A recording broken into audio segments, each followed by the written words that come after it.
August 4th, 2025 Board of Education meeting to order. Roll call, please. Ms. Kerr. Here. Ms. Kahn. Ms. Martin. Here. Ms. Nolan. Ms. Schwartz. Here. Ms. Thomas. Here. President Owens. Here. May I have a motion to move into closed session to discuss individual student disciplinary matters, pending probable or imminent litigation, the appointment, employment, compensation, discipline, performance, or dismissal of specific employees, specific individuals who serve as an independent contractor in a park, recreational, or educational setting, or specific volunteers of the public or legal counsel for the public body, the purchase or lease of real property for the use of the school board, the setting of a price for the sale or lease of real property owned by the school board, an internal audit control weakness, identification of potential fraud risk areas, known or suspected frauds and fraud interviews, collective negotiating matters between the school board and its employees or their representatives, or deliberations concerning salary schedules for one or more classes of employees, review of closed session minutes, and individual student matters. So moved. Second. Roll call, please. Ms. Kerr. Yes. Ms. Martin. Yes. Ms. Nolan. Yes. Ms. Schwartz. Yes. Ms. Thomas. Yes. President Owens. Yes. Motion passes. We're in closed session at 5:46 p.m.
I could have everybody's attention, please.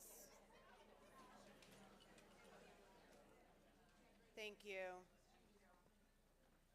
I am going to resume the August 4th, 2025 Board of Education meeting at 7:03 p.m.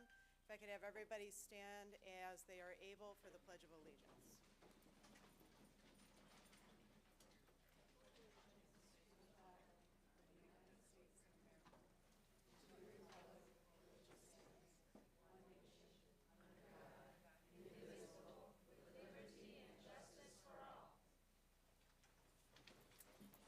Thank you.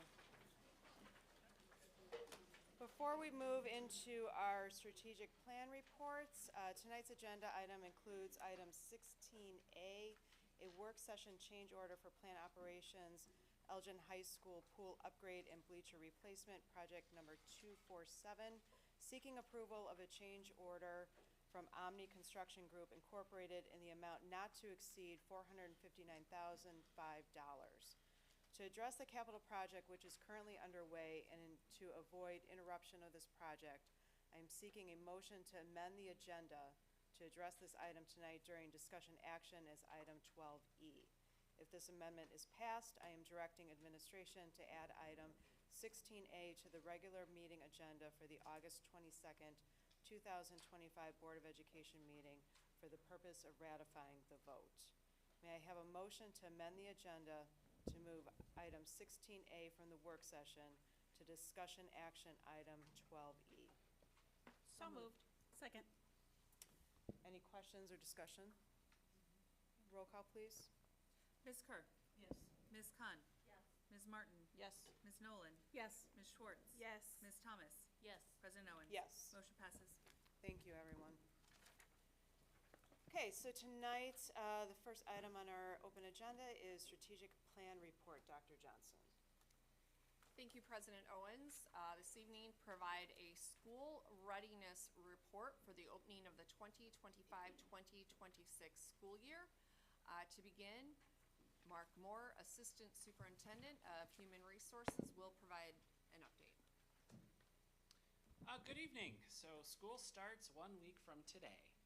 And as you've heard me say every year so far, we are almost ready. And on the staffing side, we continue to hire as quickly and as frantically as we can in all job categories. For example, for teachers, we have already hired 309 new teachers from outside the district. There are at least 17 more pending as of a few hours ago, and I'm sure we've gotten more requests to hire since then.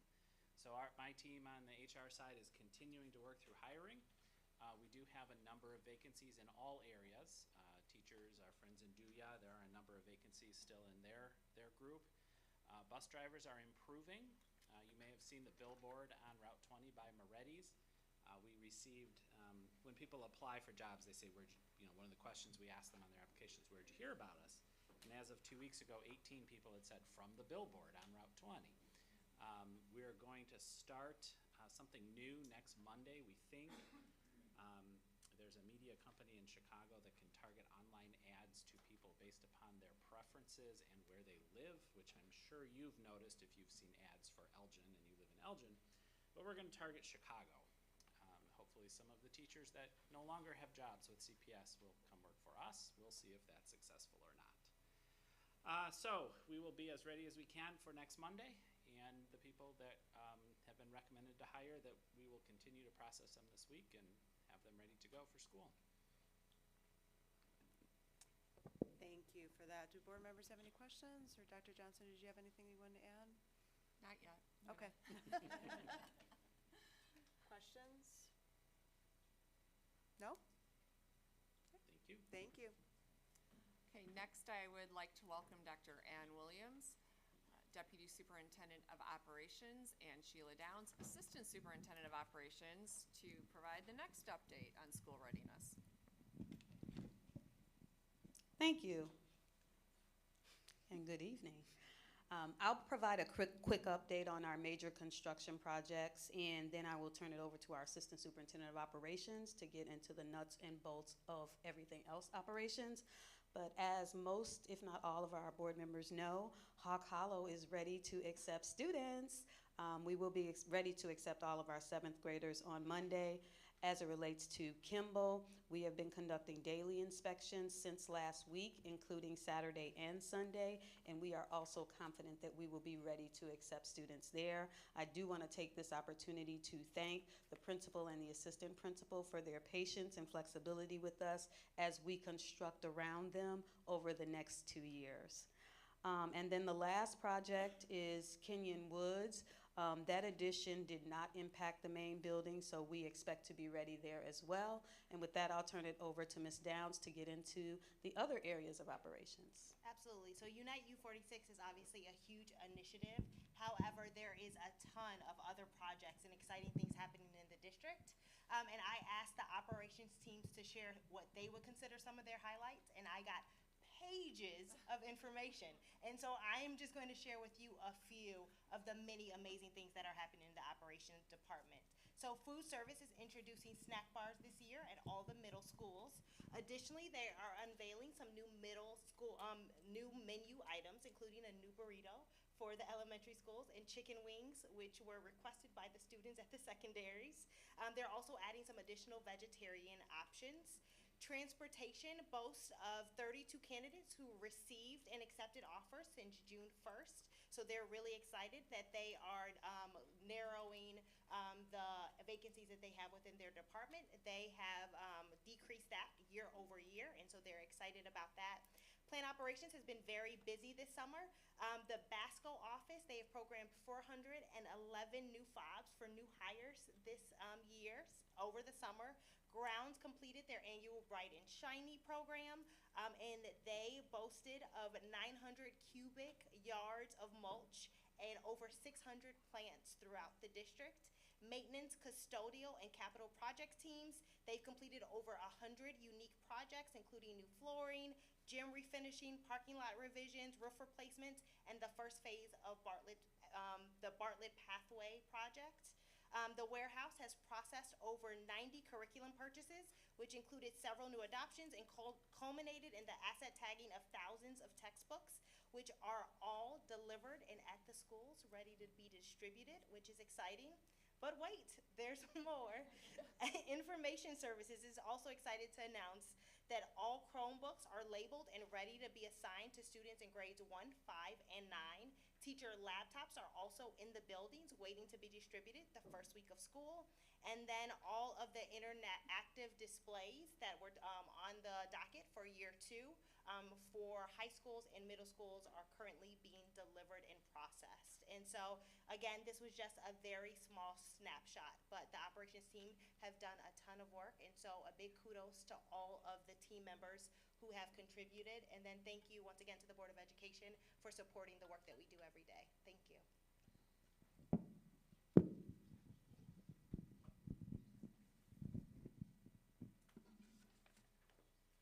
Next, we have Lela Majstorovic, Deputy Superintendent of Instruction, to provide the update. All right, so on the instructional side, we have been busy all summer long working to prepare our schools and for the return of our teachers this Wednesday and return of our students on Monday. Over the course of the summer, we hosted our Dual Language Academy. We had over 115 teachers participate in that learning. We hosted over 80 teachers at the AVID conference in Chicago. A couple of weeks ago, we hosted over 150 instructional administrators to kick off the year in alignment with our strategic plan. And just this past week and late last week, we hosted over 260 new teachers at New Teacher Orientation, getting ready to get into our classrooms, again, in alignment with our strategic plan and focusing very heavily on our instructional clarity framework.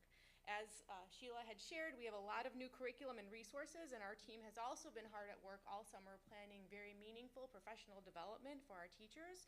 We've been also hosting back-to-school events at our school, learning opportunities for our staff and for our students. A couple of weeks ago, we hosted our Freshman Connection and Middle School Experience, and for the first time, we hosted Kinder Camp for some of our incoming kindergartners at 10 of our sites. And today, we hosted Seniors for College Jumpstart. We're ready to welcome back our teachers for their SIP Day on August 6th. They'll be participating in professional learning, district-wide professional learning, and some optional professional learning on August 7th and 8th, and we're extremely excited to host Ready, Set, Go for all of our DUIA educators on August 8th. Thank you. Anybody have any questions so far? Okay, thank you. So I want to extend a thank you to our teams for all of the work to get ready for a brand new school year. We have just as many non-instructional staff members who work relentlessly in preparing for the welcoming of students for a new school year. Across 55 sites, 90 square miles, and hundreds and thousands of square footage, buildings are flipped every year to be ready to welcome students in. Additionally, I think we have this misconception that the buildings just clear out completely in the summer to allow us to do this work. And in reality, we host summer programming, we host summer school, we host summer camps. All of those things continue to support our students throughout the summer and, of course, support staff development, team development as well. So I have a tremendous thank you to all of our team members who make that possible. I thank the Board of Education. All of the proposals that you readily approve throughout the school year magically arrive and then get distributed or implemented or assembled or put together ready for students. I want to thank our team members for their endless agreement and willingness to do what our students need to be able to meet the goals of that brand new strategic plan that we'll be working at unpacking, and our colleagues who are so very excited at this point. I think we're all just ready to see our students back in session on Monday. So I send them all a hearty thank you. You see our buses, our equipment, our machinery absolutely on the roads at all hours.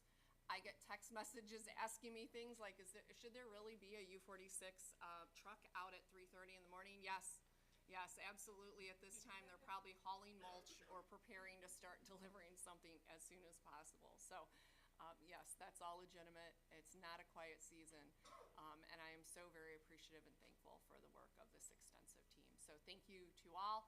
Look forward to seeing you all next week with our students as well.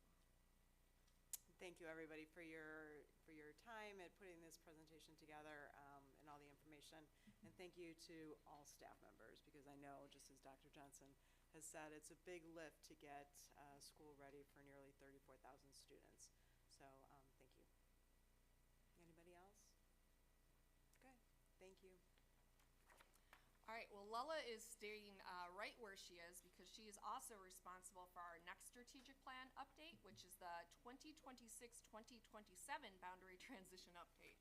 So while we haven't officially started the 2025-2026 year, we have plans underway as to how we're going to make these exciting transitions for the school district. So Lella Majstorovic will present an update to the Board of Education on what to expect in the way of our transition planning for the 2026-2027 school year. All right, good evening, and thank you for the opportunity to present this evening. Tonight's update outlines two major transitions taking place in the 2026-2027 school year. First, our boundary realignment that will impact many students and families across the district, and second, the movement of 6th grade from elementary schools into our middle schools. Both are significant changes and require thoughtful, coordinated planning. So tonight we'll cover where we are now, the actions that are already in motion, and what's coming next. The goal here is to ensure the board remains informed throughout the year as we lead this district-wide effort. The transition is about more than just changing our maps. It's about equity, access, and responsible planning.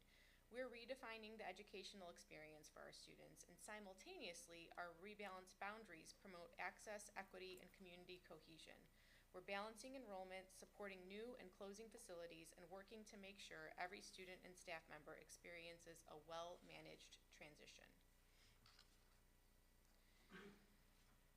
We've made significant progress over this past summer. Our feeder patterns and program locations are set, and we've confirmed middle school space planning for incoming 6th graders. We're also coordinating closely with multiple stakeholder groups and finalizing tools to begin engaging families in the fall so that they know where they're going and they're ready to get there. Our focus this fall will be on outreach, engagement, and readiness. We'll hold community forums, we're sending home school assignment letters later this fall, and we'll be showcasing our new school communities through highlight videos and events. Our staffing work will begin in earnest, and middle schools will begin planning for welcoming a full 6th grade cohort. We finalized our middle school transition course selection because this year we're going to have to not only get course selections for 6th graders, but also our 5th graders. So we've been working, our team has been working with our administrators, our site-based administrators and district administrators to map all of that out along with our counselors. For this school year, you will receive regular monthly updates on all aspects of this transition, and we'll make sure you're hearing about what's happening with staff, students, school events, programs, and facilities. Your feedback and support will help keep this transition grounded and student-centered. This transition marks a major step forward for U-46. We are laying the groundwork now to ensure that every student, family, and staff member is informed, welcomed, and set up for success.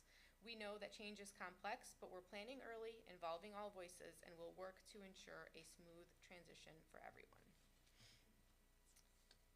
So with that being said, you'll be expecting more updates, more detailed updates throughout the year, but if there are any questions, I'll be happy to answer them. Thank you. And board members have any questions? Dawn? So for the 25-26 school year, I believe it was in spring, families had access to exception forms. When can families look for those during this school year for the 26-27 school year, if they were interested? Probably in later fall. Our goal is to get everything finalized and assignment letters sent out so that families know where they're assigned to for next school year, with the residency exception process to be opened sometime in early to mid-November. Thank you. Yep. Anyone else? Okay, thank you. Thank you. And the next item on our agenda is public comment. Dr. Johnson. And we do have public comments this evening.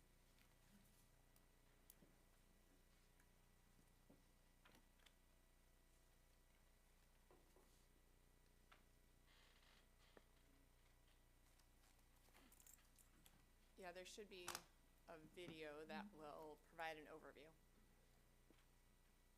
Good evening. We are now opening the public comment portion of the Board of Education meeting.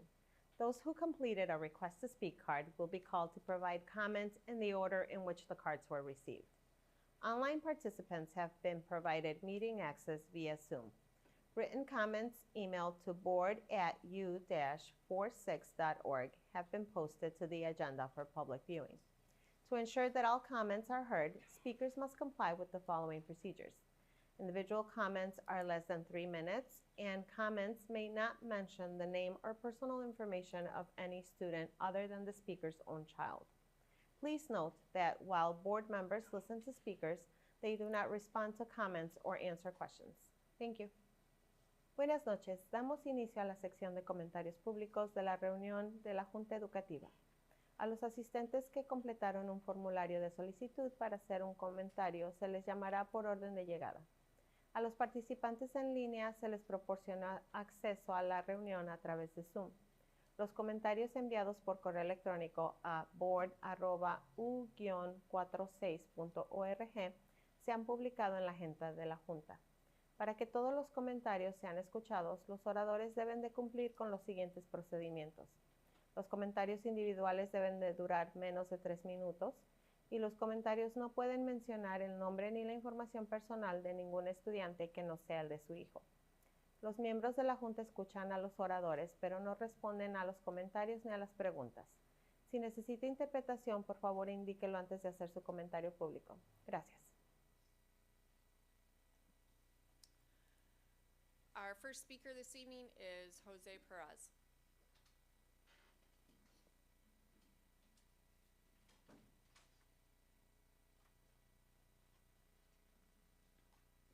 Hello, it's me again.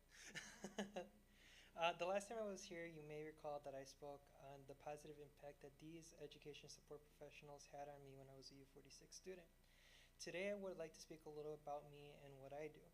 I have been an educational support professional since 2019. I graduated high school in 2019. So that means that I have not left the world of education and hopefully never will. Working in education is my personal vocation and a calling that a lot of individuals receive, but not always succeed in staying. I have worked in this district for 2 years and going on my 3rd school year. Working in U-46 has been the best experience in my educational career. I have worked as a special education ILP paraeducator and now as a homeschool liaison. I have had my fair share of stories, trust me. However, the impact that I have left on these kids and families have been the most rewarding. Knowing that these parents have a peace of mind knowing that their children are in a safe hands in every single day is one thing, but knowing that these parents can see the same results of progress in their children's educational and social and emotional development is the most rewarding. However, they may not know exactly what we have done to get to that point. We endure a lot as paraeducators. Aside from the physical and emotional toll on us, we still have to be the best versions of ourselves every single day. Personally, I can go on and on and on about this and about how I have affected students in a positive way as well as how they have affected me personally in an extremely positive way. However, I want to talk about the impact being a paraeducator has made on my family and myself. Working in education, especially as a support professional, comes with its setbacks. Recently, I've had the opportunity to continue my education and I'm closer to reaching my professional goal. This meant that I had to choose between my education and my second job. Unfortunately, I decided to sacrifice the extra income and focus on my education to further serve my community and set an example to other students that believe that they can't reach their own ambitions solely because of their social economical status. As a result, I am living paycheck to paycheck. I understand that this is my temporary sacrifice. However, working 2 jobs, and I'm serious about this, selling cheese. I make queso fresco. Should never be the norm, essentially. 1 job should honestly be enough. And as a paraeducator, I'm more than just a support staff. I'm a vital part to the instructional team. I bridge the gap between students and their success. I help make learning accessible, effective, and inclusive for every child. My role directly strengthens classroom instruction and empowers both teachers and my students every day. Thank you. Thank you.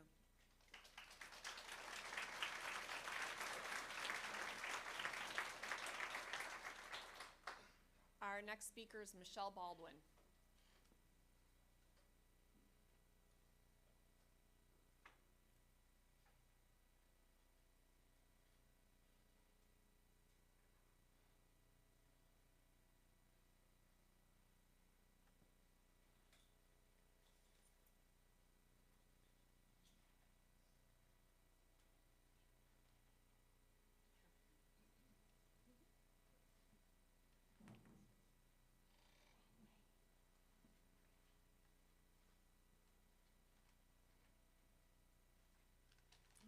Good evening.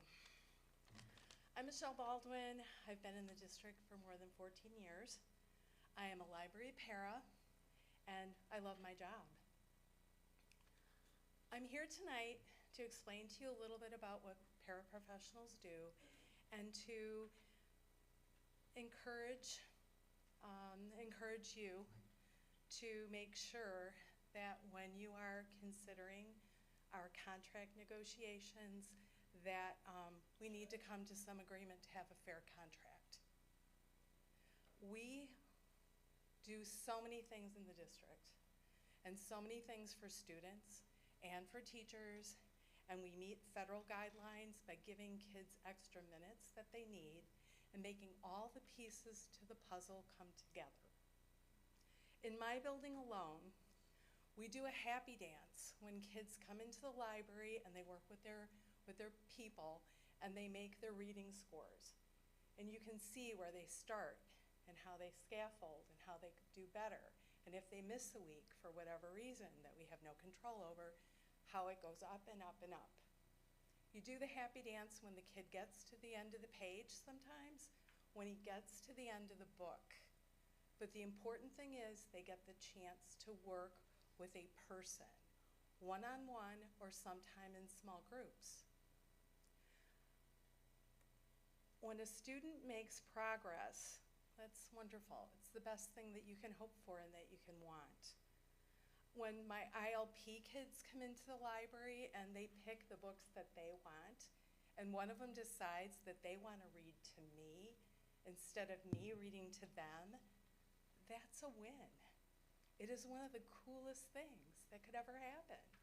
But I get to see that, or their teacher and some of their assistants in their classroom get to see that.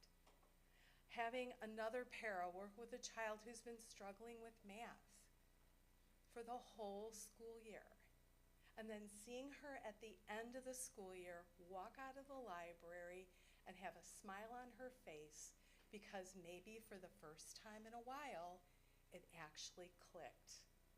And she feels confident enough because of the one-on-one attention that she's gotten to go back out and try and do that in her classroom. I just wanted to make you understand that we do so many things, and we should have an equitable wage, a wage where we can support our families and support ourselves so that we can continue to give as much as we give when we work. That's what's important. We need a wage that we can afford and that we can pass on to others.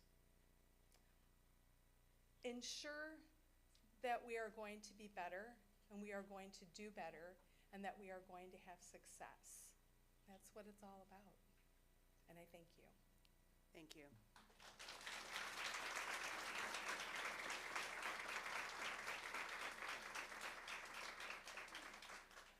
Our next speaker is Tina Pizzatola.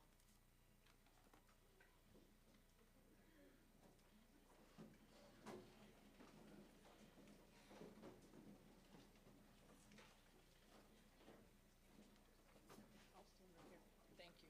All right. Good evening. Good evening. My name is Tina Pizzatola, and standing right next to me is Sarah Moeller. We are the President and Vice President of DUIA, which stands for District U-46 Educational Assistants.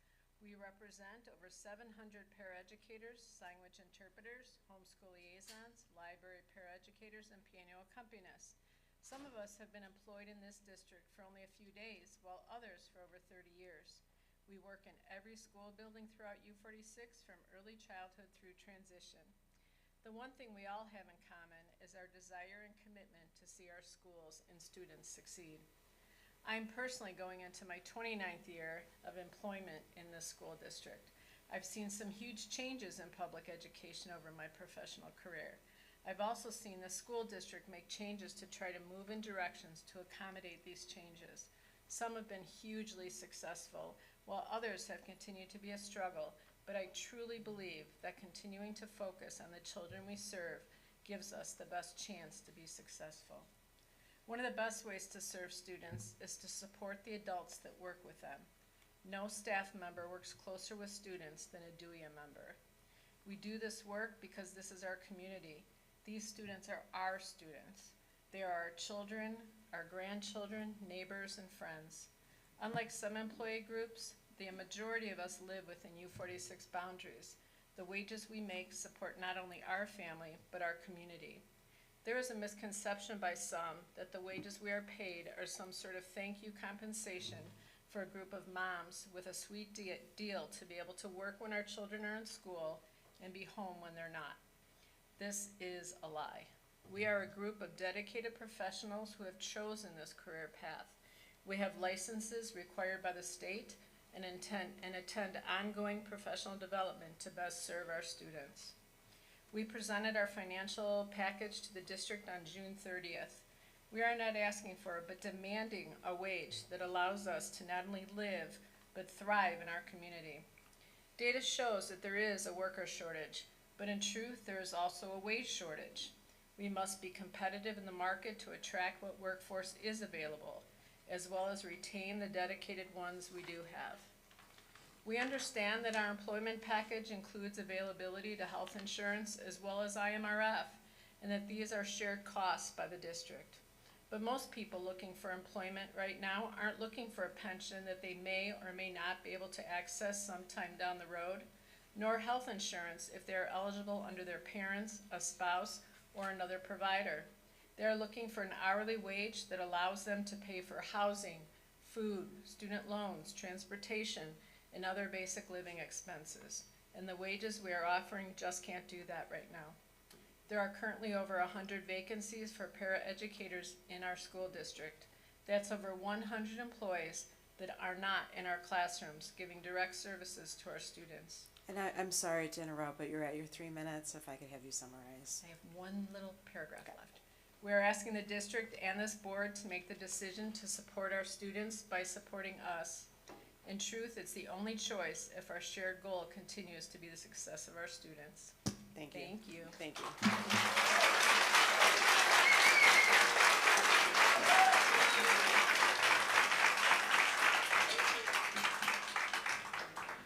Our next speaker is Isela Gonzalez.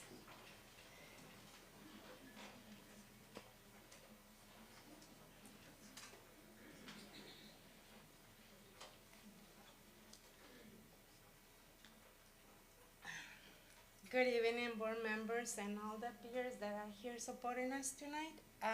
My name is Isela Gonzalez. I am a parent. I am very thankful to the district because my son was born with a hip dysplasia. And when he went to preschool, thanks to the parents, he achieved his goal to be able to work. I have been in the district for 10 years. I am a homeschool liaison. And I really believe that I found my true passion and the love to serve my community. I love this job, and I'm agree that sometimes we do a lot of things. For example, we support the teachers, we support the principals, sometimes we are babysitters in the office, you know, taking care of students. I don't mind do extra work because my passion are the kids. That's my way to thrive in life. And I am very thankful for the district that gave me the opportunity to be part of this community and this district. But I also feel that the wages are very low, and sometimes we need to get a second job to provide for our family members. And especially me, I provide for my parents in Mexico and my siblings. So it is a difficult moment that sometimes we go into a lot of different situations and the money is never enough. So I am very thankful for everything that you guys do for our kids. But I hope you take in consideration what we asking you guys for. Thank you very much. Thank you.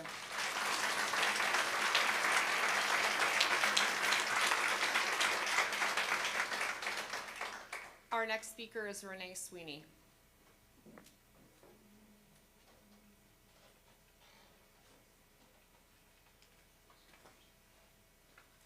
Good evening, Board and Dr. Johnson. I am Renee Sweeney. This evening I'm speaking to you on behalf of my colleague, Karina Marin, who cannot be here. She's working her second job. Karina is on our junior board. She is a member of our bargaining team, and she's also a member of the Professional Development Committee. She's worked for the district for 23 years. She currently works as an early childhood para at Illinois Park. She asked me if I would speak for her this evening since she could not attend. The rest of these comments are her direct words.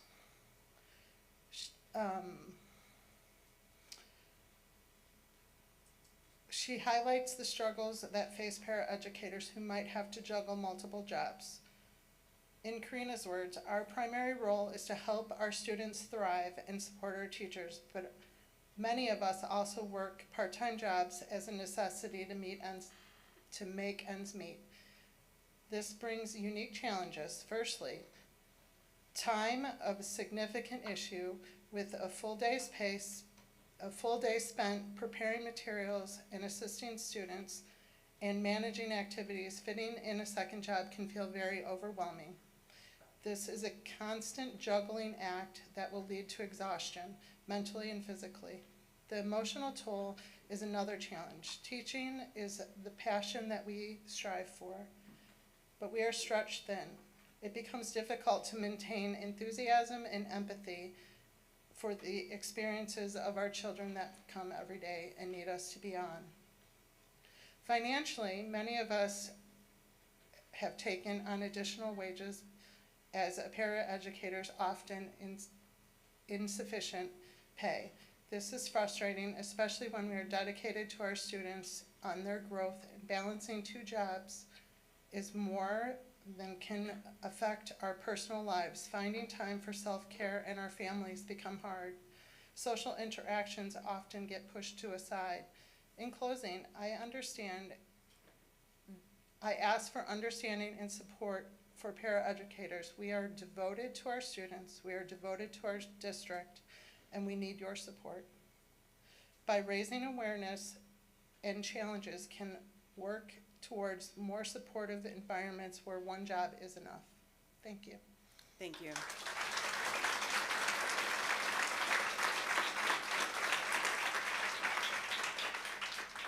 Our next speaker is Miguel Ochoa.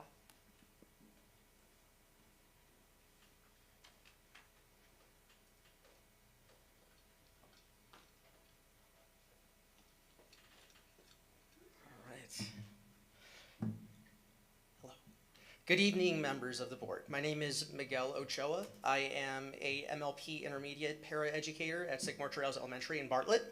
I am going into my 4th year already, which is actually really wild to believe, and I actually really can't wait to get started again.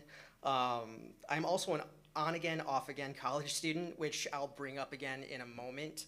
The work we do, it is incredibly meaningful. There are challenges, don't get me wrong, but wow, it's been a rewarding experience. I come from, before I was a para, I worked in retail for about 15 years, completely different experience. I've always wanted to be in education and eventually become a teacher, but it is a rewarding experience so far and it's been worth it.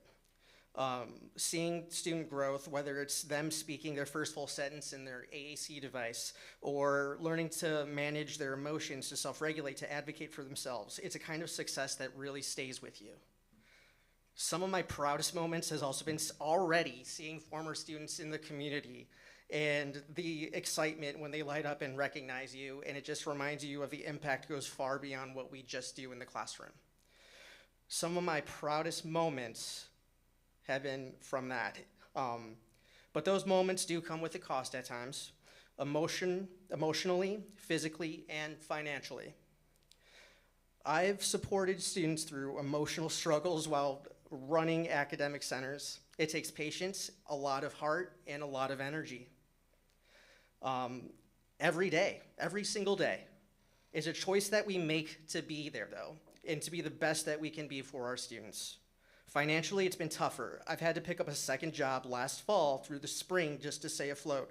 And I'm not alone, as some of my colleagues have already mentioned. There are several DU members here that cannot be here tonight because they are working a second job. Some of us, work a second job. And then, honestly, with a lot of the bills lately, and then for me, I have student loans, and the hold has been lifted. Some of my paychecks only last about 48 hours these days. And if it weren't for my partner's income, I don't think I would be able to honestly afford anything. So I am very, very grateful to be in the position I'm in. And then earlier I did mention that I am an off-again student loans, but now that I am part of the Horizons for You program now, which I want to say thank you to the district for that kind of opportunity, because honestly, it would not be a realistic thing for me. I feel that the opportunity for these situations can change, especially now that public education is more than ever under pressure. Investing into paras isn't just about fairness, it's about stability, support, and student success. We are needed, we are essential, we are worthy in recognition, and we are worthy of the respect that is deserved. Thank you. Thank you.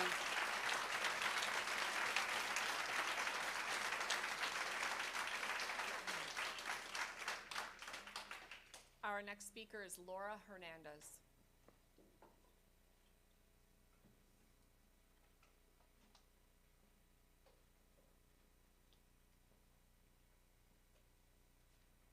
Hi. I'm Laura Hernandez. I'm a para at Oak Hill Elementary, and I attended my last 2.5 years of high school in U-46 and graduated class of '96. My husband and I have 3 graduates of U-46 and 1 more future graduate. I began working for U-46 in 2017 as a substitute para. And I'm so glad I began work as a para that way. I subbed at different schools, and I was fortunate to see the many, many different roles that paras fill for our large U-46 community. It was beautiful to see the connections that teachers and paras have with students. From pre-K through teenagers, the excitement, the joy, and the comfort that students have knowing they can rely on the presence of paras at their school. That's the steady relationships, shares in difficulties, as well as milestone accomplishments. Paras know their students so well, their everyday needs, their likes and dislikes, accommodations needed and often required. Often, they even get to know their students' families. Quite a bit of paras stay with their students for multiple years, and they can and do advocate for students when it comes to their education, as well as emotionally.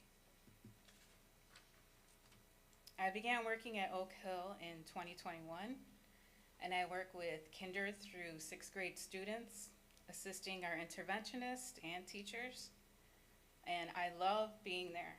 I love being there for the students to cheer them on every day. I get to encourage their growth and their curiosity. And I've been lucky and very fortunate to work at Oak Hill. I've been able to assist students with math and reading during their elementary school years. I've seen them change, grow, and become more independent learners. And while it can be an honor to serve the community, our local community, it can also be mentally, emotionally, and for some physically exhausting. And yet we come back year after year ready to support our students, teachers, admin, and staff. And love always shines through. At our DUIA end of the year celebration, it is a beautiful thing to see so many paras applauded for their many years of service. And I hope those numbers multiply. To the paras that are here and the ones who couldn't make it due to their second jobs, as a member of the community, I appreciate everything you paras do for our children. Thank you. Thank you.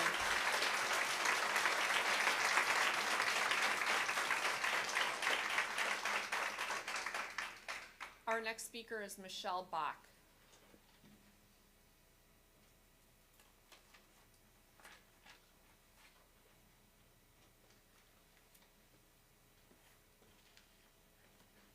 Hi, Board, and Dr. Johnson and Board. My name is Michelle Bach. I have served as a para for U-46 for the last 9 years.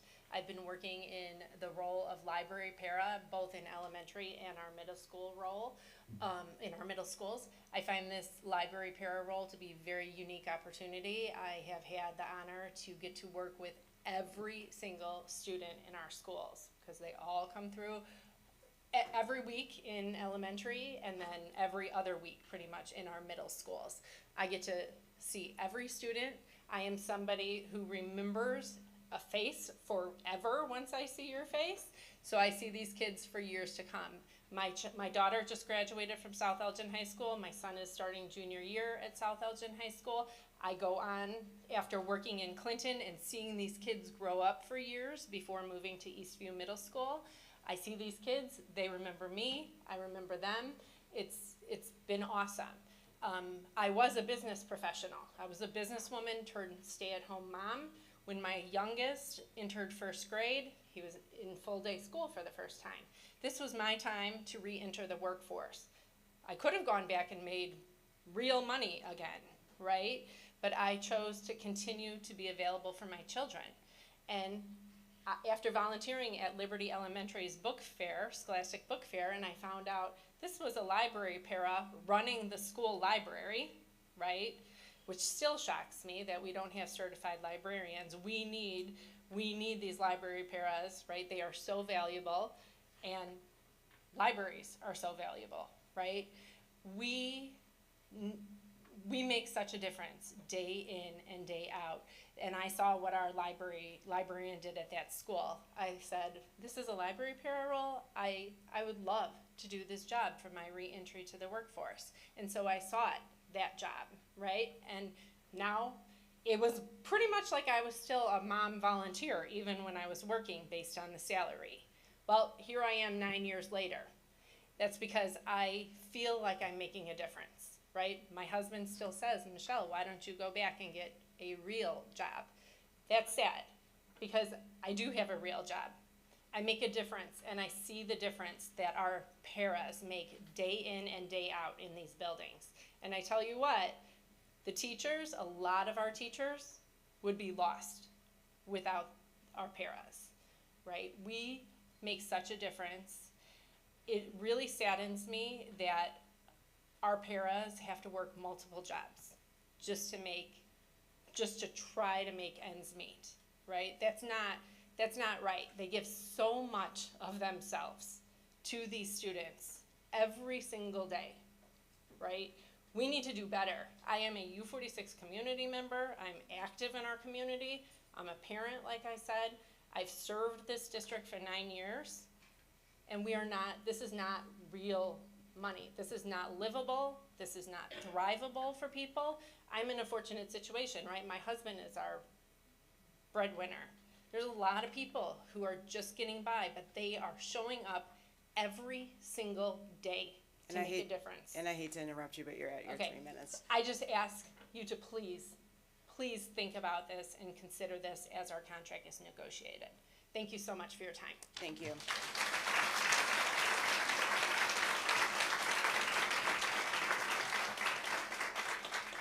Our next speaker is Devin Graff.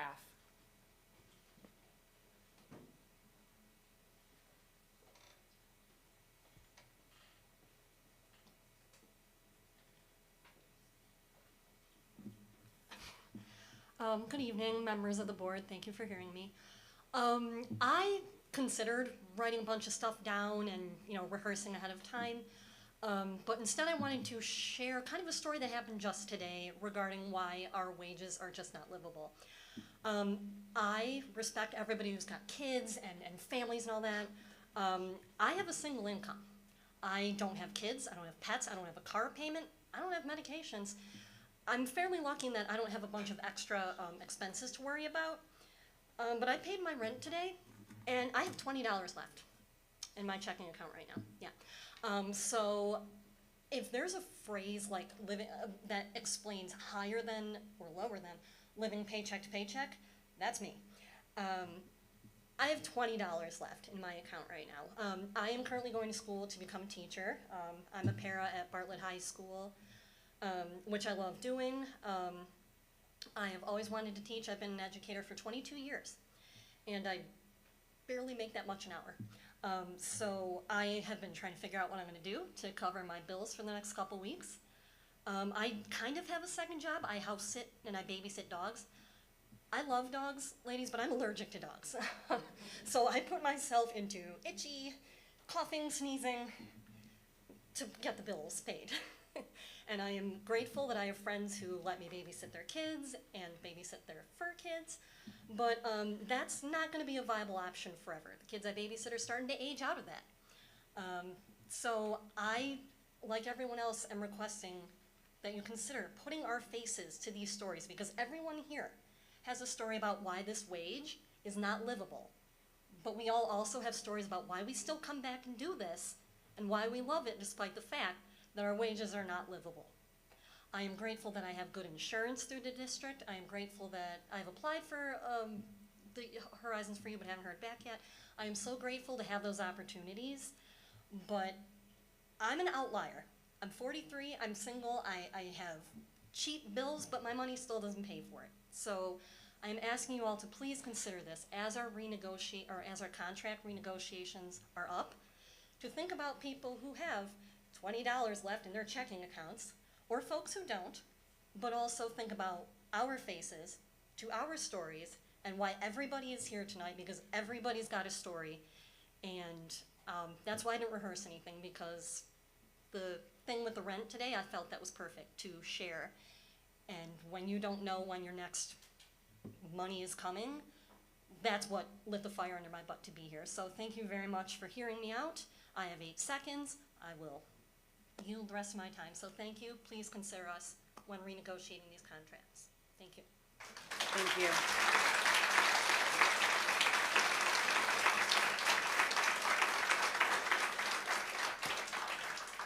Our final speaker this evening is Delona Yukas.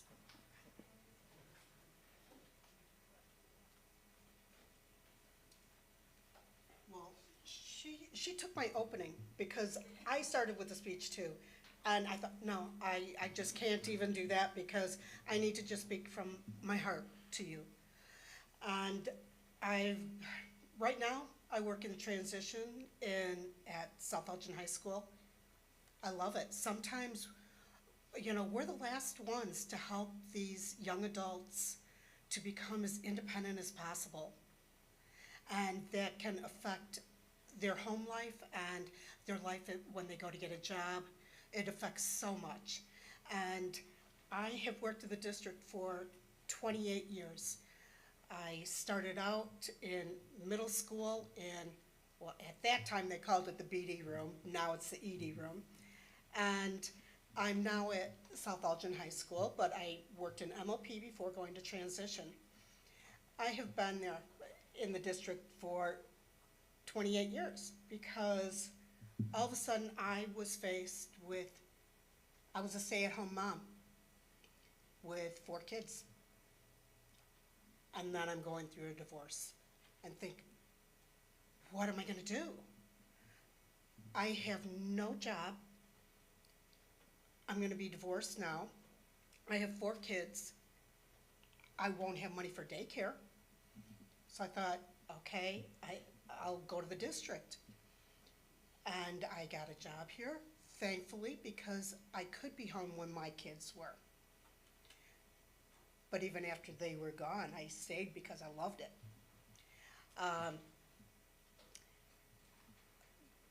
But at the time, I didn't think about it. I was getting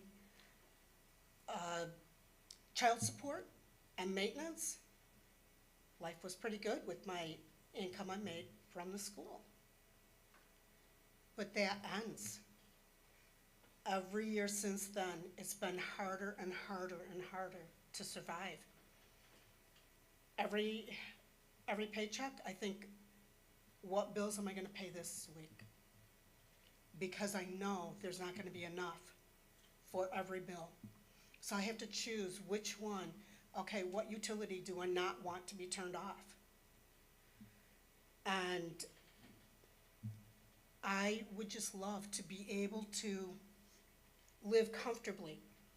I don't have to have extras. That doesn't bother me. But I would just like to live comfortably. And I will, at this point, I will have to work until I'm 70 years old, because that's gonna be the only way I can make the most with Social Security and my pension. And would you believe what I have figured out? That's gonna be just about double what I make right now. That is so sad to think I'm gonna have to wait till then to retire so I can get that money. But by then, who knows what the cost of everything else will be. Thank you. Thank you. Oh, one thing I wanted to show you. I just wanted to show you a t-shirt that our teachers in the transition program made. Paras make transition possible. And that's so true. Without paras in transition, there wouldn't be transition. Thank you.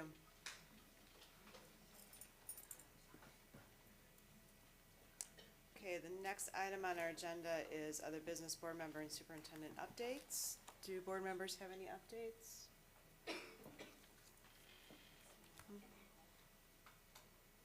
Go ahead.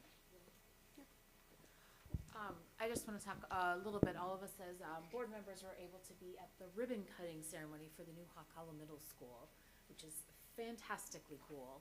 It was really, really exciting to be there and see all the bright open windows and everything. So it was really fun to share that with my fellow board members. So thank you, and good luck to all of them on Monday. I did have a good laugh that everyone in the building is going to have to figure out where they're going, not just the new students. So Yeah, and I want to thank all of the operations department that made that event possible, and all of the staff members that came and celebrated with us, and all the public that came out to celebrate as well. It was a really good turnout, and we're very excited to see students back in that school.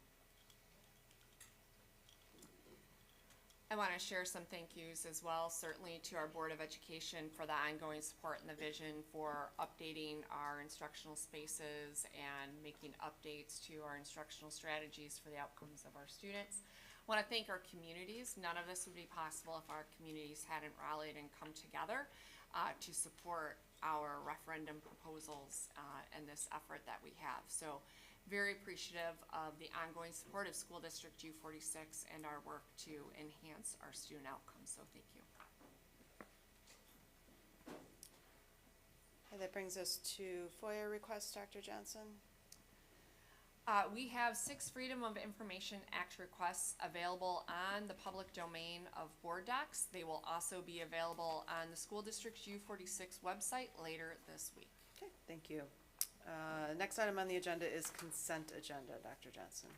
Thank you, President Owens. This evening on consent agenda, we have personnel report and workers' compensation cases, minutes of board meetings, resolution for the disposal of surplus personal property, preschool furniture, bid for assessment and accountability and student success, fall practice ACT, bid, plan operations, high school auditorium wireless intercom system, proposal, information services copiers, proposal, Office of Teaching and Learning, NCTM 2025 annual meeting and exposition, contract specialized student services, AMN Healthcare Incorporated, related services and behavior support team, contract renewal, specialized student services, psychologist services, contract renewal, specialized student services, speech and language therapy services, contract renewal, specialized student services, Easter Seals, Metropolitan Chicago, contract renewal, assessment, accountability, and student success, school climate and culture training, contract renewal, curriculum and instruction, K-12, science and planetarium, Pearson, contract renewal, information services, Infinite Campus, student information system, and occupancy permit 1, Kimball Middle School renovation repair permit number 31-1511. Are there any items that board members would like removed from the consent agenda? Okay, hearing none, may I have a motion to approve the consent agenda as read into the record? So second. Roll call, please. Ms. Kerr? Yes. Ms. Khan? Yes. Ms. Martin? Yes. Ms. Nolan? yes. Ms. Schwartz? Yes. Ms. Thomas? Yes. President Owens? Yes. Motion carried. Next item on the agenda is discussion action. Dr. Johnson? Our first item, itemized bills for August 4th, 2025. Robin Corneliuson, Executive Director of Financial Services, will respond to questions from the Board of Education regarding the attached bills. Administration recommends the Board of Education approve the list of bills in the amount of $39,208,497.82. May I have a motion to approve the list of bills in the amount of $39,208,497.82? So moved. Second. Any questions for Corneliuson? Okay, hearing none. Motion, please. Or, I'm sorry, roll call, please. Ms. Kerr? Oh, yes. Ms. Khan? Yes. Ms. Martin? Yes. Ms. Nolan? Yes. Ms. Schwartz? Yes. Ms. Thomas? Yes. President Owens? Yes. Motion carried. Our next item is the 2026-2027 Board of Education meeting schedule. Tricia Olson, Chief Legal Officer, will present the 2026-2027 Board of Education meeting schedule. Administration recommends approval of the 2026-2027 Board of Education meeting schedule. May I have a motion to approve the 2026-2027 Board of Education meeting schedule? So moved. Second. Any discussion or questions for Ms. Olson? Okay. Roll call, please. Ms. Kerr? Yes. Ms. Khan? Yes. Ms. Martin? Yes. Ms. Nolan? Yes. Ms. Schwartz? Yes. Ms. Thomas? Yes. President Owens? Yes. Motion carried. Our next item is a resolution approving the surety bond of treasurer, Dr. Ann Williams, Deputy Superintendent of Operations, and Robin Cornelison, Executive Director of Financial Services, will present the attached resolution approving surety bond of treasurer. Administration recommends the Board of Education adopt the resolution. May I have a motion to approve the resolution approving surety bond of treasurer? So moved. Second. Any questions? Okay, roll call, please. Ms. Kerr? Yes. Ms. Khan? Yes. Ms. Martin? Yes. Ms. Nolan? Yes. Ms. Schwartz? Yes. Ms. Thomas? Yes. President Owens? Yes. Motion carried. Thank you. Thank you. The next item on our agenda is approval of a multi-year performance-based employment contract between Superintendent Dr. Suzanne Johnson and the Board of Education of School District U-46. This contract would be in place between July 1st, 2025 through June 30th of 2030. So I have just a little bit before I read the motion into the record. Tonight I have the distinct honor to present a 5-year renewal contract between the board and U-46 Superintendent Dr. Johnson. Our initial 3-year agreement went into effect in July of 2023. Over the course of the last 2 years, Dr. Johnson has led our district with a deep commitment to the current and future success of our students. Dr. Johnson's focus on equity and innovation in teaching and learning, her strategic guidance in our continued facilities work, and her thoughtful leadership in operational matters has been a tremendous asset to U-46. Although we are just over 2 years into the current contract, Dr. Johnson has satisfied her established goals. These goals included formative data collection for our U-46 initiative, U-46 Rising initiative, revisions to the current 5-year pathways plan, continuation and further development of the 5-year Unite U-46 facilities plan, and development of a new strategic plan for the district. The resolution that will be presented this evening acknowledges that Dr. Johnson has met her current performance goals, leading the way to a new performance-based multi-year contract. Dr. Johnson's new performance goals build upon her past work and are now aligned to that new strategic plan, providing Dr. Johnson and her staff with a clear direction forward. These goals, including attainment of foundational literacy and numeracy skills, continued academic growth and mastery, enhancing the climate and culture of our schools, and preparing students for life beyond their K-12 career, are rooted in equity and in our district's vision of a U-46 graduate, an empowered leader, an inquisitive thinker, a collaborative communicator, a tenacious learner, and global change agent. Each year through the term of the contract, Dr. Johnson and the board will determine specific steps and metrics for each of the goals that are outlined in the contract, such as determining the path toward 90% attendance under Goal 2A, ensuring that we are making continued forward progress. This contract renewal is our acknowledgement of Dr. Johnson's tireless efforts and dedication to U-46, and that we have the utmost confidence that under the terms of this new contract, Dr. Johnson's leadership will continue to move this district and our students forward, and we are grateful to have the opportunity to continue to work toward our shared goals of innovative and equitable education for all, operational excellence, and most importantly, student success. And Dr. Johnson, I just want to thank you for the last 2 years and everything that you have done for the district so far, and I look forward to the next 5 years. So I'm going to read the motion into the record, and then if anybody has any questions or discussions, we can take that from there. So may I have a motion to approve the following resolution? Be it resolved by the Board of Education of School District U-46, Kane, Cook, and DuPage Counties, Illinois, as follows. Number 1, the board hereby establishes performance goals through June 30th, 2030, as referenced on the multi-year performance-based employment contract, the current contract, between Dr. Johnson and the board, and Dr. Johnson and the board, and that the board is therefore authorized by law to enter into a multi-year performance-based employment contract with Dr. Johnson as superintendent.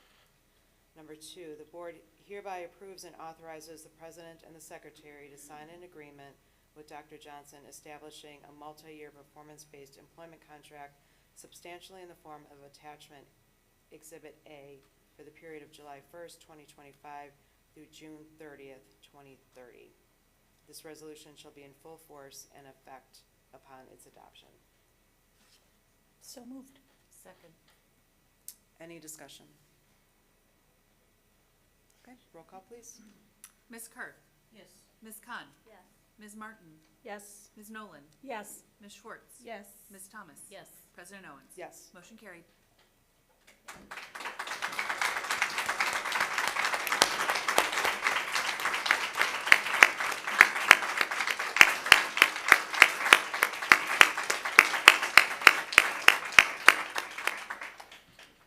May I read something as well? I want to extend my sincere gratitude to the Board of Education for your trust and confidence in me and for extending my contract as the superintendent. I am so very deeply honored by your continued support and your collaboration in our work in U-46. I want to also extend my tremendous appreciation and thanks to our extensive team in School District U-46. Your trust and your support is everything as we work to move forward. As a former teacher and coach, I often liken what we do to being the ultimate team sport. And there is no way that any of this would be possible without this extensive team of people who are so committed and passionate about what we do. And I thank our team across U-46 for your work, not only over the past 2 years, but previously as well to get us to this point. Same to our Board of Education for all your years of service as well, building upon those who have come before us. Leadership continuity is a powerful foundation for meaningful progress, and I am excited to continue building on the important work we've started together as guided by the vision of the Board of Education and your direction as leaders. Your commitment to our shared vision ensures that we can maintain momentum and deliver on the promise to our students. Promise that was helped drafted by our students, so you know there's going to be accountability. That we provide a safe, caring environment where every student experiences the joy of learning and is empowered and prepared for a successful future. Thank you for your partnership, your belief in our mission, and your unwavering dedication to the success of our students and the achievement of each and every student every day.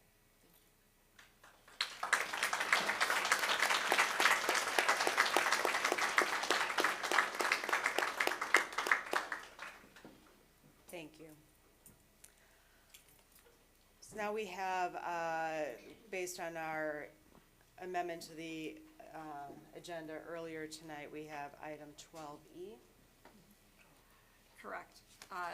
Item 12E is change order, plant operations, Elgin High School pool upgrade and bleacher replacement, project number 247.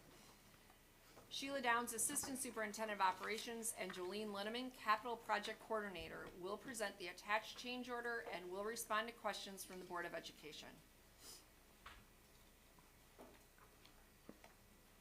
So I will ask for a motion to approve the change order from Omni Construction Group in the amount not to exceed $459,005. So moved. Second. Do we have questions for our panelists? Okay, roll call, please. Ms. Kerr? Yes. Ms. Khan? Yes. Ms. Martin? Yes. Ms. Nolan? Yes. Ms. Schwartz? Yes. Ms. Thomas? Yes. President Owens? Yes. Motion carried. Thank you. Thank you. Thank you.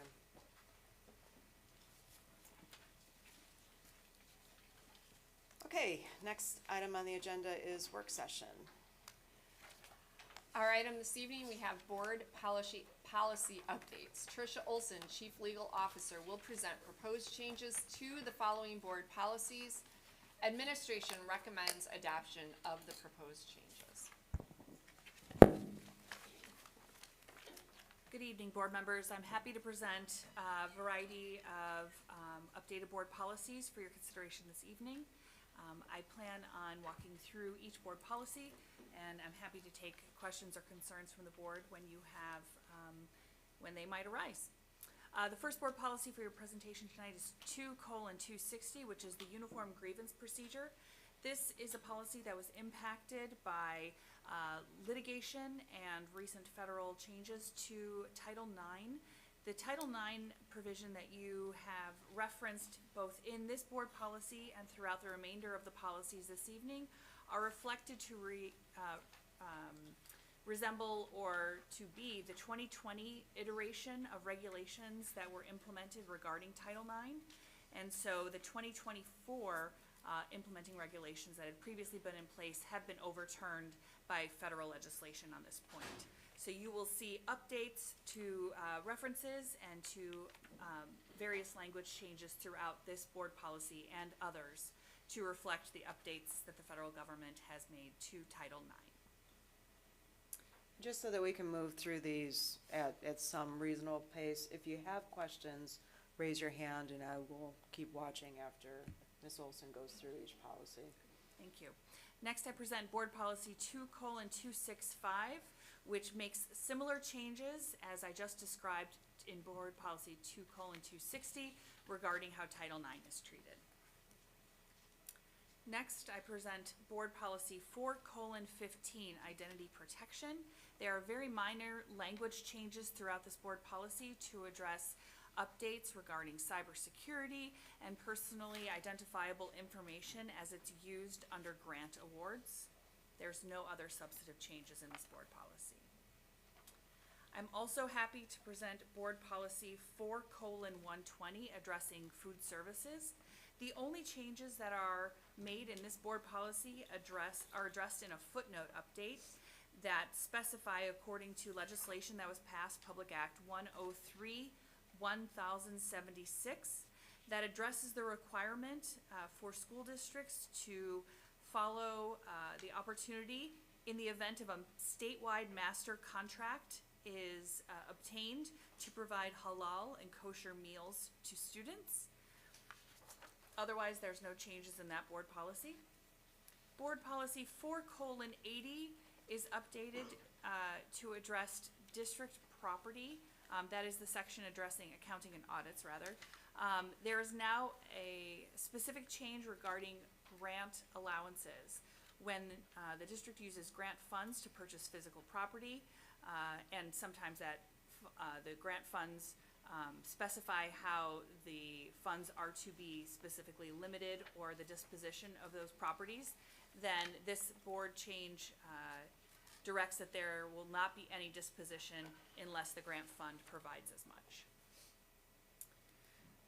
Then I present to you Board Policy 5:10, Equal Employment Opportunity, Non-Discrimination, and Minority Recruitment.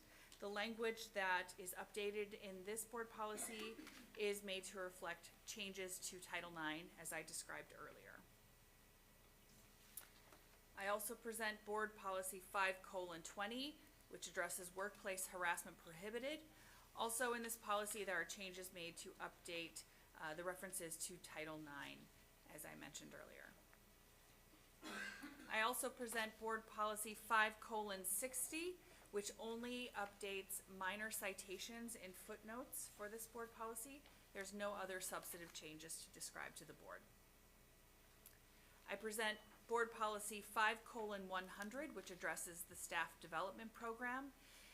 The changes in this board policy and other board policies that I will mention tonight are made to reflect language that passed into law with Public Act 102/466.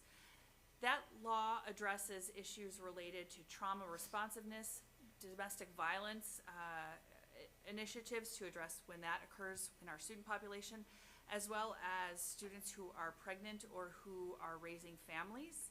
In this specific board policy, the policy changes are made to address training to impact those topics per law.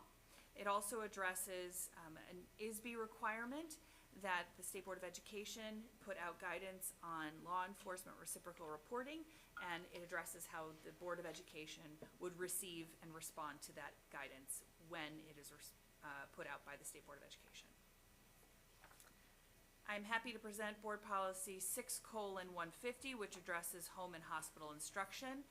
That policy change also reflects changes made by Public Act 102/466, addressing pregnancy, parenting, domestic violence. And in this provision, which addresses home and hospital instruction, it does provide certain instances when students who are impacted by those issues may avail themselves of home and hospital instruction.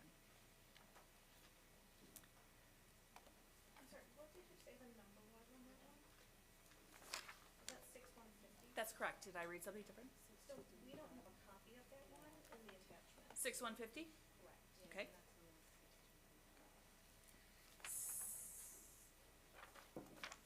I will double check the information that's provided online and make sure it is appropriately reflected. I also present Board Policy 6235, which is a board policy addressing access to electronic networks. The changes that are made in this board policy reflect safe and ethical implementation of AI. It requires that there would be a district AI plan and responsible use guidelines for the implementation of artificial intelligence. It would require that the district comply with any requirements that are put into place by law and address additional training for staff that may be required to ensure that they are appropriately informed of how to implement AI appropriately in the classroom, and would require that there be an annual update of the district's AI responsible use guidelines and plan that are developed according to this board policy. Shonda?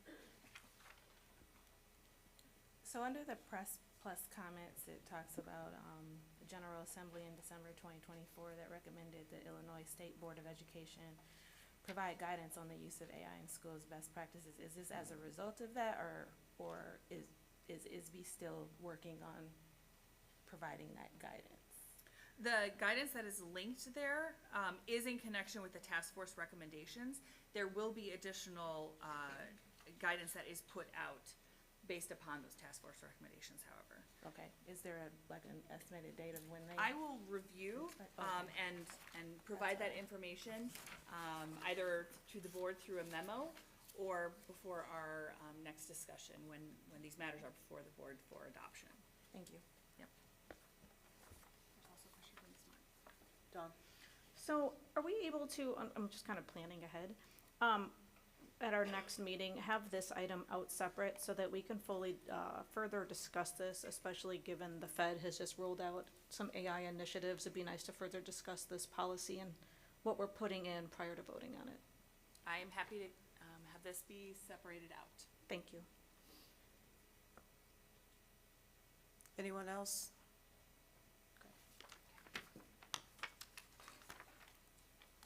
Next, I present Board Policy 6:310, which addresses high school credit for non-district experiences, course substitutions, and re-entering students. This board policy has very minimal changes that are made to footnotes only to update references to statutory citations or internal references in the document. I'm happy to present Board Policy 7:10, which addresses equal educational opportunities of students. And as previous board policies have done, this would address updates based upon changes to Title IX. Similarly, I present Board Policy 7:20, harassment of students prohibited, which makes changes based upon updates to Title IX. I'm also happy to present Board Policy 7:50, school admissions and student transfers to and from non-district schools. As I mentioned earlier, Public Act 102466 makes certain changes based upon a student's pregnancy status, parental status, or domestic violence status. Here, those factors would be considered mitigating factors when addressing student issues of discipline, including suspension and expulsion. I'm happy to present Board Policy 7:60, which using that same public act addressing student pregnancy, parental status, and domestic violence, will now address that a student's residence or inter-district transfers can be considered to address those elements should they be occurring in the student's life. I'm happy to present Board Policy 7:70, addressing attendance and truancy, using that same public act addressing students who are parents or parenting, pregnant, or have experienced domestic violence. This updated policy would permit a valid cause of absence to be for doctor's appointments or other appointments to tend to those issues. I'm also presenting Board Policy 7:180, the prevention of and response to bullying, intimidation, and harassment. There are minor changes to language in this board policy to reflect updates to Title IX. I'm also presenting Board Policy 7:185, teen dating violence prohibited. Just as the previous piece of policy, this is making updates to address Title IX changes. I'm presenting Board Policy 7:190, addressing student behavior. The changes to this board policy are made to address a new provision of prohibited student conduct that centers on sexting and provides a definition of sexting. It also reflects changes made due to a change in law. The General Assembly last year has prohibited the use of corporal punishment in the classroom for the first time in the state of Illinois. And so this board policy has been updated to reflect that statewide change. Please note that that has not been permitted in School District U-46 for some years now. Finally, there is an additional change in this board policy that describes the cell phone prohibitions that schools may be implementing, and specifically describes that when a cell phone is a component needed for a student's IEP or 504 plan, that would not be a permissible use of punishment for a student if they are using the phone for that purpose. I'm also presenting Board Policy 7:200, addressing suspension procedures. It expands the mitigating factors that may be considered when reviewing a student's suspension status to address sexual violence, domestic violence, or a student's status as a parent or a pregnant individual. And that is in connection with the public act that I've been mentioning tonight, 102-466 in the state of Illinois. I'm also presenting Board Policy 7:210, which makes those same changes I just described regarding mitigating factors that can be considered during a disciplinary process, but does it for expulsion instead of suspension. I'm also presenting Board Policy 7:250, Student Support Services. As with other policies tonight, this makes updates according to the piece of legislation 102-466, requiring that there be an opportunity to inform students on an annual basis of the availability of counseling without parent consent under a provision of law that may be provided for students who are 12 years of age or above, as well as ensuring that there is certain support for students who are parenting, are pregnant, or have experienced domestic violence. I'm also presenting Board Policy 7:255, which is a new section of board policy. This is directly in response to the legislation that I've been mentioning a few times tonight, 102-466. It addresses, generally speaking, supportive services to students who are parents, expected parents, or victims of domestic or sexual violence. It requires that there be a program developed and implemented to support those students, including providing supportive services both in the classroom and on our website, additional training to staff members to inform them of responsibilities under law, a process to ensure that students are referred for those supportive services by employees or agents or contractors who believe or suspect that a student may be a parent, expected parent, or a victim of domestic or sexual violence, that there be review and investigative procedures when there is a complaint that is raised by a student, that there be supports for students, including missed work and opportunities to make sure that their education continues while they are receiving supportive services, that there be a resolution process and confidentiality for students who are undergoing a review or investigation of any complaint that they may raise. I'm also happy to present tonight Board Policy 7:270, administering medicines to students. There's an additional change regarding self-administration that now permits this policy to apply to supplies to monitor and to treat diabetes, whereas previously there had only been a reference to medication and not supplies. As well, there's reference that students are able to self-administer medicine necessary to treat epilepsy in accordance with the student's seizure action plan. I'm presenting Board Policy 7:310 tonight, restrictions on publications in elementary schools. There are very minor changes made to this board policy and only in the footnotes regarding non-substantive updates. I'm presenting Board Policy 7:315, restrictions on publications in high school. Similar to the previous bill, this is only making very minor changes in internal references and language updates in the footnotes.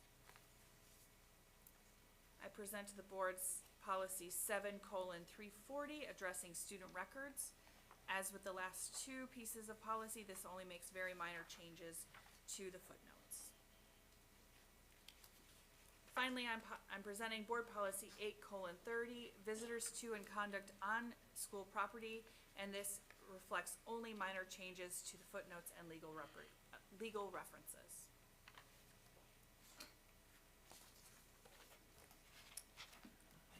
Thank you, Ms. Olson, for walking us through all of those changes. I know that we went through those quite quickly, so if we have additional questions, Dawn, let's start.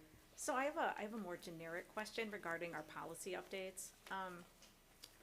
How do we handle in our policy updates when we're running across items that are not in agreement at the Fed level versus the state level?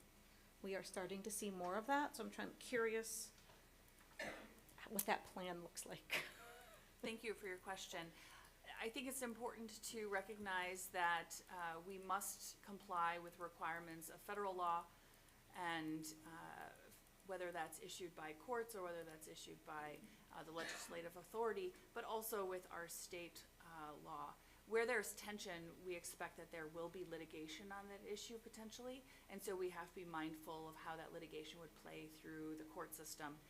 But there is also a concept of federal supremacy, which is if there is two pieces of law on point, and one is a state law and one is a federal law, the concept of federal supremacy may come into an analysis that we would have to gauge whether or not one component of law would be a primary issue to consider. But at this point in time, with the policies that we have been introducing, there has been no direct conflict.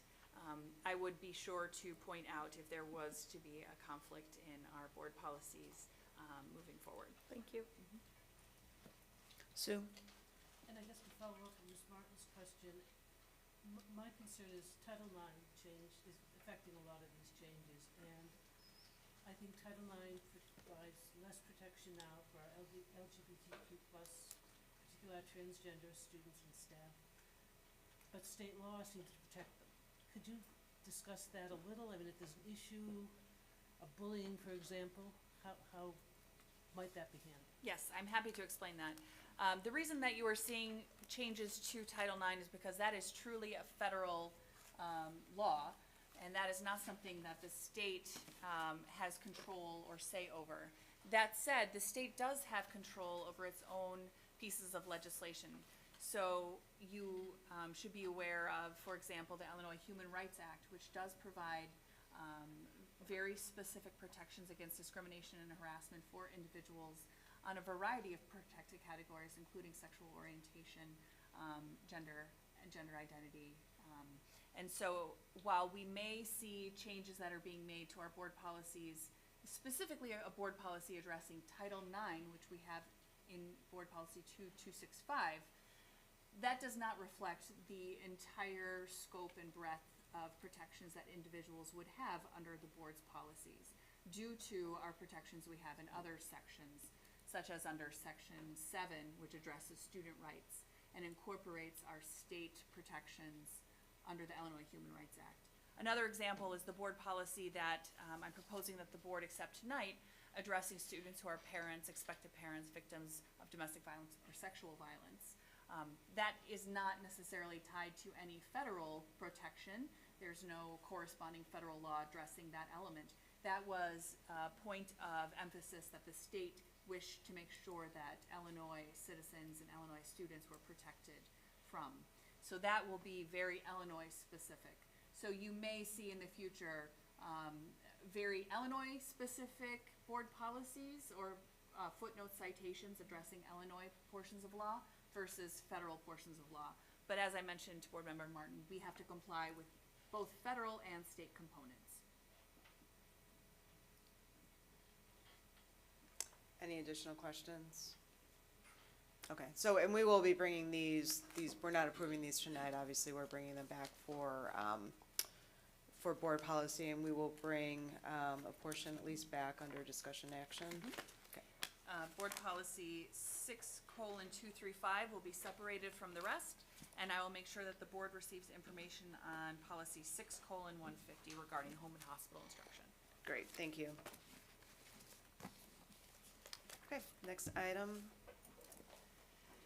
Thank you, President Owens. Our next item, we have the Bartlett High School STEM Academy Engineering Curriculum Resource Proposal. This is actually going to operate like a 3-for-1 type of deal this evening, but we'll still work through each proposal. So coming forward, we have Milena Indelkovic and our Assistant Director of Post-Secondary Success, Gifted, Talented, and Magnet Programs, and Michelle Chapman, our Director of Post-Secondary Success as well, to provide the Board of Education with information relating to the Bartlett High School STEM Academy Engineering Curriculum Resource Proposal.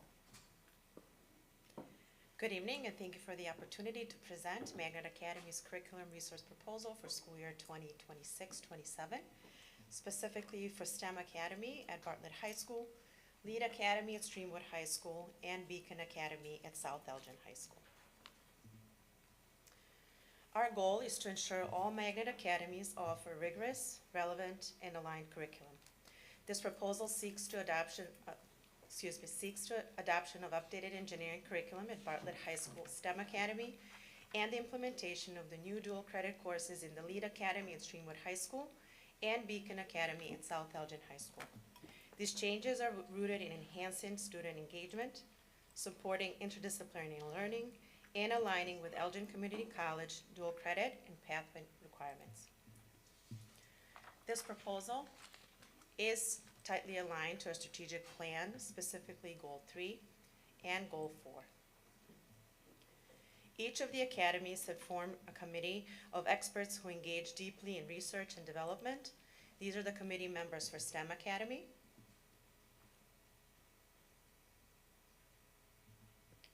Lead Academy,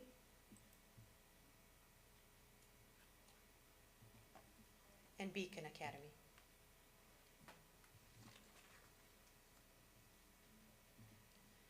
This timeline outlines our multi-year planning process, which began in year 2020. This is when the committees were formed in each of the academies, and we had concluded the work in the fall of 2024 with finalizing the curriculum and dual credit proposals.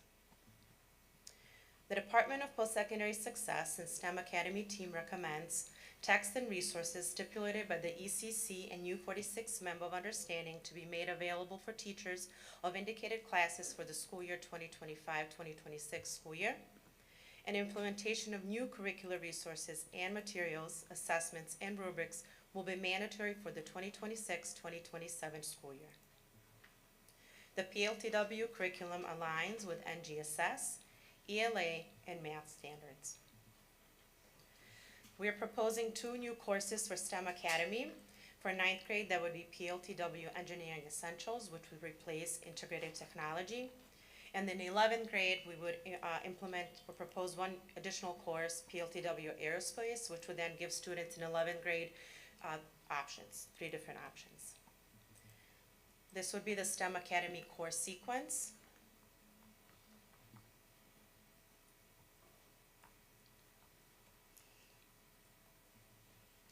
Recommended resources, PLTW creates a comprehensive list for needed materials to run the course in order to make implementations. And the Bartlett STEM Academy already has items such as the CAD 2D and Fusion 360 3D software. We have 3D printers, general manufacturing hand tools, and large manufacturing machinery. This is our breakdown of the cost.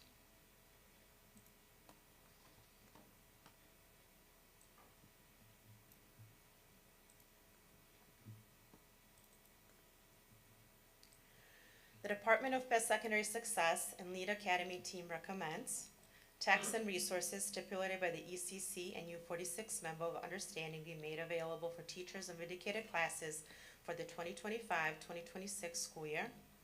Implementation of new curricular resources and materials, assessments, and rubrics will be mandatory for the 2026-2027 school year. These courses are aligned to meet ECC academic requirements. This includes the assessments, rubrics, course objectives, and learning targets. The proposing courses are two, one in the 9th grade, which will be Business 100, Introduction to Business, to replace Business for Innovators. And for 11th grade, that would be Entrepreneurship 101, Entrepreneurship, to replace Incubator EDU. These are the recommended resources for both Business 100, Introductions to Business, and Entrepreneurship 101. This is the breakdown of our cost.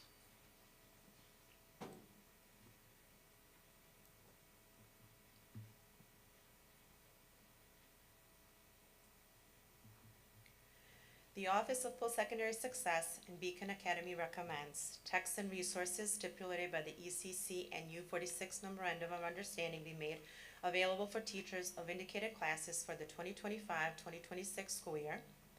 Implementation of new curricular resources and materials, assessments, and rubrics will be mandatory for 2026-2027 school year. The courses were developed specifically to meet ECC academic requirements. This includes the assessments, rubrics, course objectives, and learning targets. These are the following courses for proposal: Communication Design 230, Introduction to Videography for 9th grade. Communication Design 233, Video Editing and Field Production for 10th grade. Communication Design 234, Video Editing and Studio Production for 11th grade. And then for 12th grade, proposal of an additional course, Fundamentals of Speech. These are the recommended resources.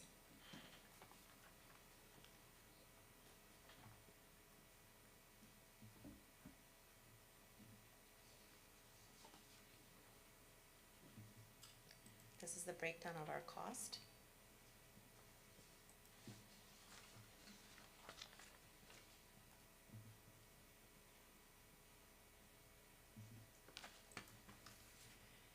In school year 2025-2026, we will focus on preparation, seeking board approval, acquiring resources, and providing training.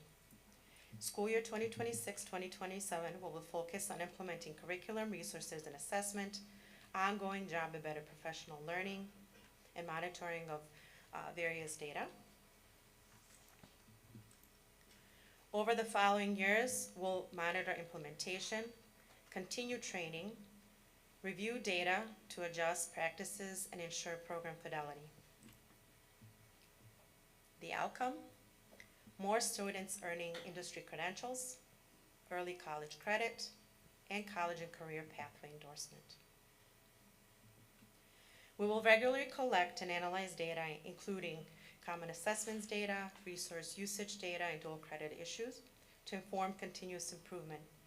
This feedback loop will guide future work and future revisions. Thank you. Thank you for the presentation. Do board members have questions? Dawn? Thank you for the presentation. I don't know how you got through that many slides so quickly. So my first question is, for the courses that appear to be the ECC dual credit courses, are those being taught within our high schools, or are students going to be going to ECC? That will be within our high schools. That is the goal. Okay. And we need teachers certified to do that? Is that how that works? Yes. Okay. Do you know what the did you need to know the credentials of? No. Okay. Just me. Yes, that would be our teachers. That's the goal, is to keep those offers in our building. We want to make sure that it's sustainable. I do have more, but I didn't want to go again if someone else had questions. Anybody else have any questions? Or Shonda? Thank you for this presentation. I'm very excited about the additions to the STEM Academy, like the civil engineering, architecture, aerospace engineering. I do have a question for the Lead Academy. going from incubator to, my apologies, is it Business 101, something like that? How does that change what the incubator looks like now? Like you used to have the pitch competition. Will you still have the pitch competition? Yes. Okay, and then,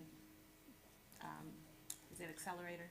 I don't have I was trying to find the slides, but, so then, thank you. Slide 21. Yes. My apologies. So then accelerator would just be Yes, the same. that is correct. Okay, thank you. Go ahead, Dawn. So my second question would be, do any of these course changes change the number of required electives that students have to take in any given year? And then asking that because it would change their access to other electives, thus making their schedules a little more difficult to manage. I don't believe that it does. I'm just going to go back. Go ahead. I'm gonna just say for Bartlett, it actually makes it easier. Yes. What Okay. we've done, instead of requiring 2 electives sophomore year, we've moved one of those electives to junior year. So then students have a choice junior year. So there's more options for students to take classes their sophomore year. And that would be similar for junior year, yes. They would have one option out of the 3. So that was based on the feedback last time. That makes sense, thank you. And then my last question is about Bartlett specifically. And this is, I'm stretching my mind because I should remember this. If I remember correctly, they did a design and development course both junior and senior year at one point. Are they no longer doing a design course junior year and only doing one of these electives? They're only doing one of those electives. Okay. Because one of those courses became a capstone, so it didn't make sense to keep it and then redo it in senior year. No, that sounds good. Thank you so much. You're welcome. Shonda. I do have one other question about the STEM Academy. I'm not sure if that's a follow-up for Ms. Martin's question. Slide 14.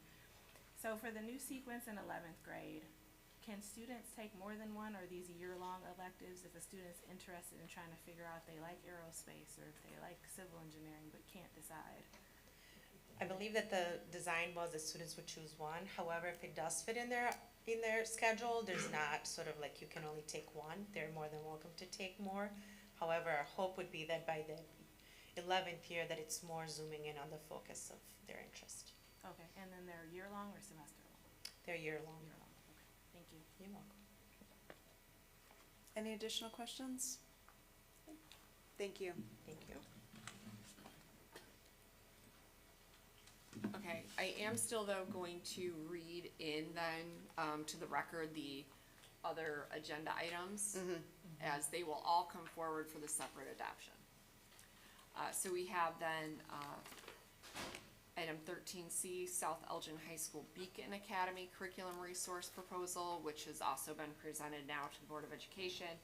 And item 13D, Streamwood High School Lead Academy Curriculum Resource Proposal, also presented to the Board of Education this evening. Thank you, Dr. Johnson. And that brings us to agenda item 14, work session bids and proposals. Our first proposal is a plant operations proposal for postage.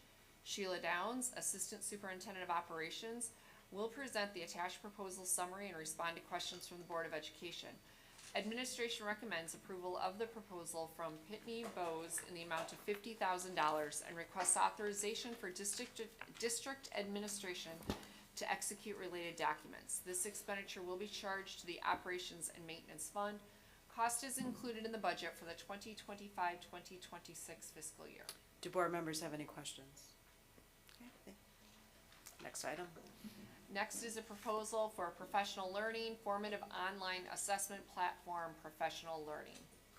Brian Tennyson, Assistant Superintendent of Teaching and Learning, and Heather Fellows, Director of Professional Learning, will present the attached proposal summary and respond to questions from the Board of Education. Administration recommends approval of the proposal from Newzella Incorporated in the amount of $59,400 and requests authorization for district administration to execute related documents.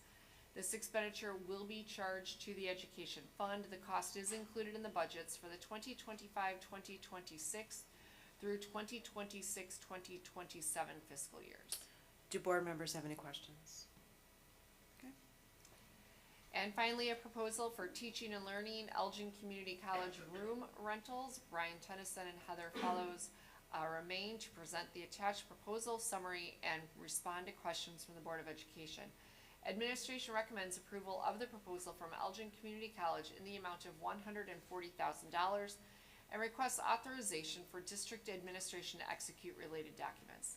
This expenditure will be charged to the education fund. The cost is included in the budget for the 2025-2026 fiscal year. Do board members have any questions? Thank you. That moves us to work session, contracts over $35,000. Thank you, President Owens. Our first is a contract for food nutrition services equipment purchase for meal packaging lines. Aaron Nowak, Director of Food and Nutrition Services, will present the attached proposal and respond to questions from the Board of Education. Administration recommends approval of the contract with Forum Plastics in the amount of $323,309.70 and requests authorization for district administration to execute related documents. This expenditure will be charged to the Operations and Maintenance Fund. The cost is included in the budgets for the 2025-2026 through 2029-2030 fiscal years. Do board members have any questions? Sue?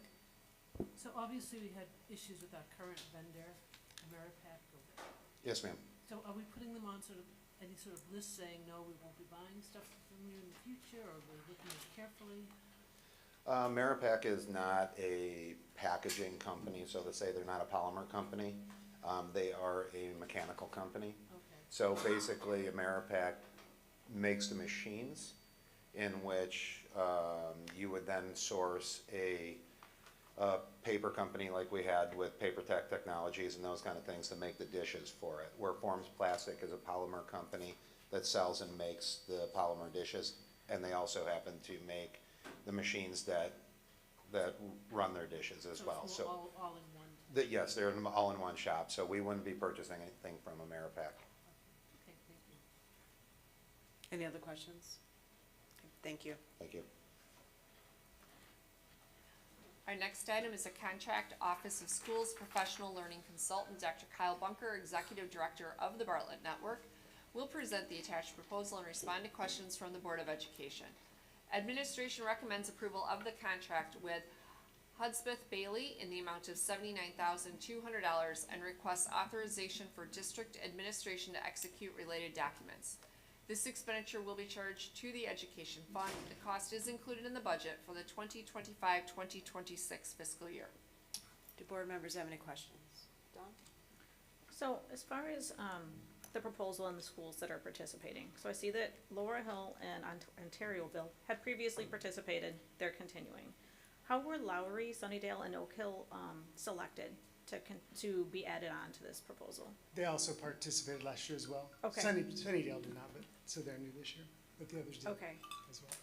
Is this something that we're looking at expanding district-wide, or how are we progressing with this initiative?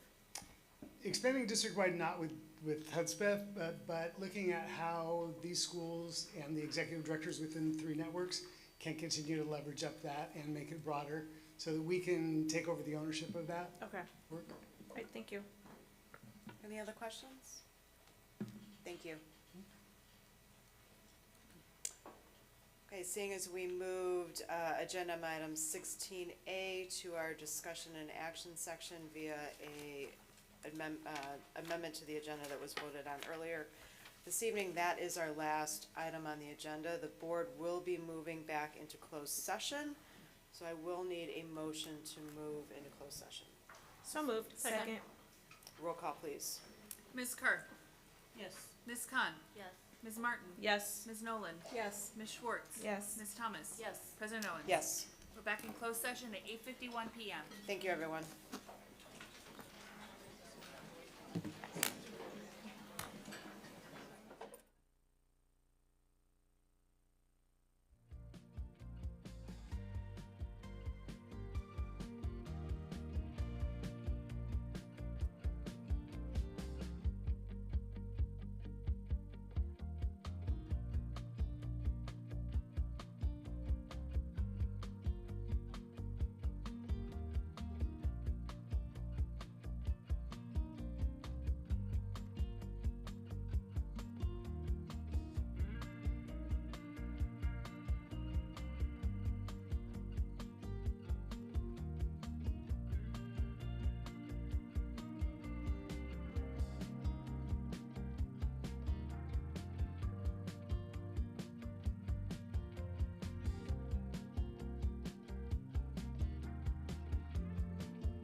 it on the video because the music was still playing. Is that?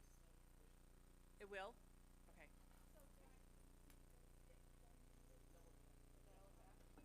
Thank you. Good night, everyone. Good night. I don't know if I need to make you aware of this, but I don't know if you noticed.